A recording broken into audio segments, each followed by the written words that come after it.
নমস্কার বন্ধুরা এটি আমার ছাদ বাগানের একটি কাটিমন আম গাছ।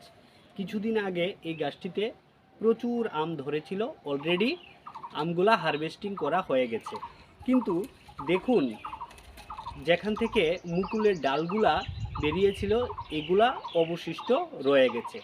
এগুলা যদি আমি কেটে দেই তাহলে এখান থেকে 5 থেকে 6টি কুশি বেরোবে এবং প্রত্যেকটি কুশি থেকে মুকুল চলে আসবে। আর যদি না কাটি তাহলে একটি ডাল থেকে একটি মুকুলই আসবে। তাহলে আমরা ডালগুলা এইভাবে কেটে দেব, তাহলে এখান থেকে নতুন নতুন কুশি আরও বের হয়ে আসবে। দেখুন এটিও কেটে দেব, এটিকেও কেটে দেব। এখান থেকে আরও অনেকগুলা কুশি বেরিয়ে আসবে এবং মুকুলও বেরিয়ে আসবে। তো ভিডিওটি ইনফরমেটিভ হয়ে থাকলে একটি লাইক দেবেন এবং চ্যানেলটিকে সাবস্ক্রাইব করার অনুরোধ রইল।